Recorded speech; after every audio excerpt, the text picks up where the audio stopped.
Okay, let's be honest. Most of us don't even think before that first cup of coffee, am I right? You're telling me it's practically a reflex at this point. Totally. But did you know there's actually a lot of science going on behind that morning ritual? Oh, absolutely. It's not just about the caffeine kick, though that's definitely part of it. So we're diving deep into the world of coffee today, beyond just the buzz, to see what those health benefits are all about. That's right. We're going beyond just feeling less groggy. So, we've all heard coffee can wake you up, but you're telling me there's more to it than that. Way more. It's actually pretty fascinating how it all works. Caffeine works by blocking something called adenosine. Adenosine. Yeah, and adenosine is basically like the sleep signal in your brain. Okay, so less adenosine, more alertness. Makes sense. Right. Less of that signal means you're more alert, more focused.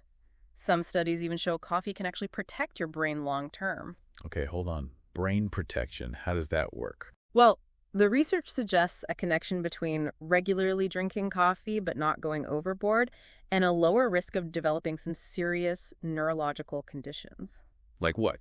We're talking Alzheimer's, Parkinson's, that kind of thing. Wow, no way. Yeah, it's pretty incredible. Okay, that's a pretty big deal. I knew coffee had antioxidants, but I honestly thought that was just a marketing thing.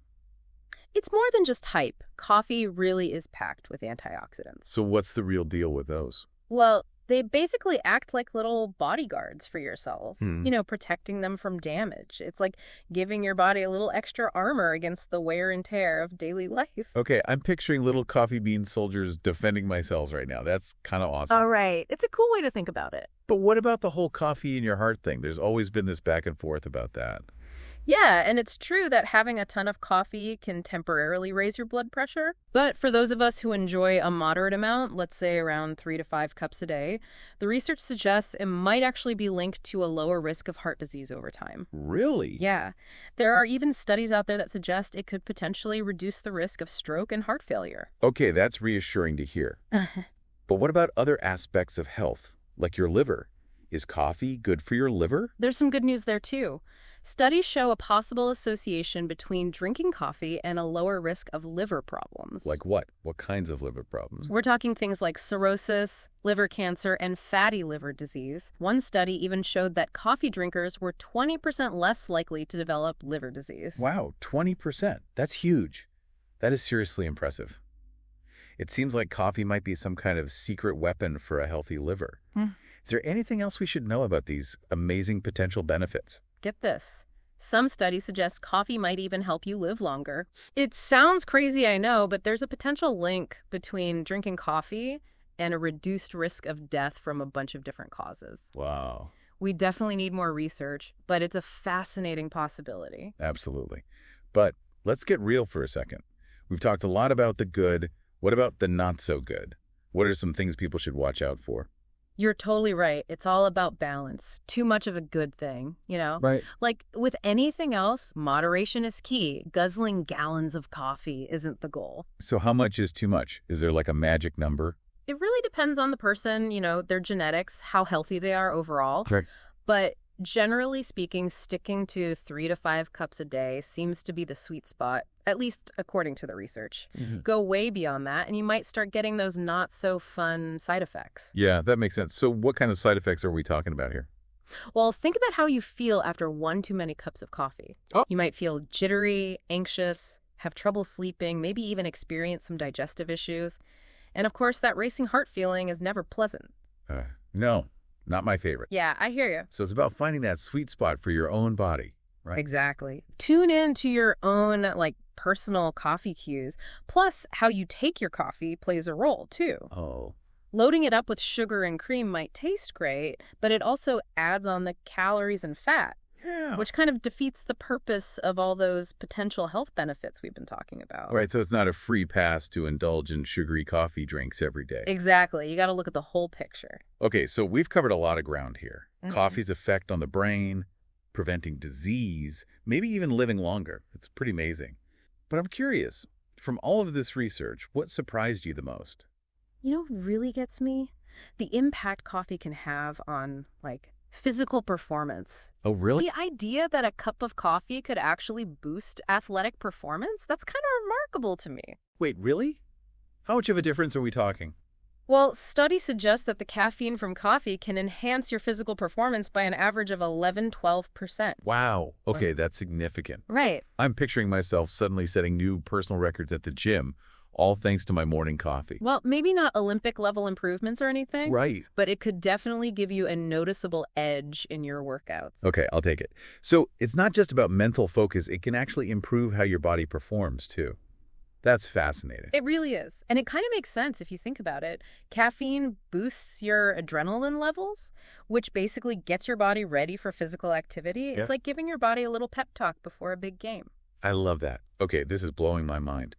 So to sum up this whole athletic boost thing, what should our listener keep in mind? Well, I'd say if you're looking for a natural way to maybe enhance your workouts, a cup of coffee before hitting the gym might be worth a shot.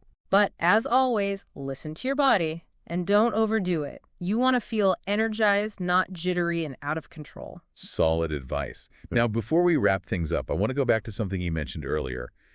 The idea of coffee being a source of nutrients. Is that right? You bet. Coffee isn't just about the caffeine. It actually has a variety of vitamins and minerals, Really? like riboflavin, pantothenic acid, manganese, potassium, magnesium, and niacin. Hold on. I need to write this down. That's a pretty impressive list for something we usually just think of as a pick-me-up. I know, right? Of course, you're not getting huge amounts of these nutrients in your typical cup of coffee, Right. but they definitely contribute to your overall intake. It's like a little bonus on top of all those potential benefits. Okay, so to be clear, coffee is a stimulant, it's a potential disease fighter, it's a performance enhancer, A&D, it has nutrients. Is there anything coffee can't do? Well, let's not get ahead of ourselves. Right. It's important to remember that coffee isn't some magic potion or a cure-all. And as we've discussed, moderation is key. Right, of course. But it's still pretty remarkable. It really is, and honestly, the more research that's done, the more we're discovering about the potential impact this drink can have on our health. It's a pretty cool field of study. It is kind of amazing how much there is to learn about coffee. I know, right? It's crazy how something we drink every day can still have so many, mysteries surrounding it. Totally. So, to wrap things up, it seems like we've discovered a ton of potential benefits to enjoying that daily cup of coffee. We really have, yeah. Who knew? Right. But as we've said throughout this whole deep dive, it's important to remember the caveats, Right. Everyone is different, and how you react to coffee, it can depend on a lot of factors, your genetics, your health, even how you brew it. So true. And this wouldn't be a good deep dive if we didn't leave our listener with something to think about. Right. What's the one thing, based on all this research, that you think people should keep in mind about coffee? That's a great question. Yeah. For me, it's the idea of seeing coffee as not just a drink, but almost like a biological tool, Oh, okay. It affects us on this, chemical level, and understanding how that all works, I don't know, I just think it can help us make better choices about our coffee consumption. Oh, I love that. So it's about being mindful of our choices and understanding that coffee, like anything else, has this complex relationship with our body. Exactly. And the more we learn about those interactions, the more we start to realize that coffee, this is an ancient beverage. It's been around forever. Yeah. It still has all these secrets waiting for us to find them. I love it. Well said. Well, that about wraps things up for this deep dive into coffee. Yeah. To our listeners out there, if you're as fascinated by all of this as we are, keep on exploring. Keep learning.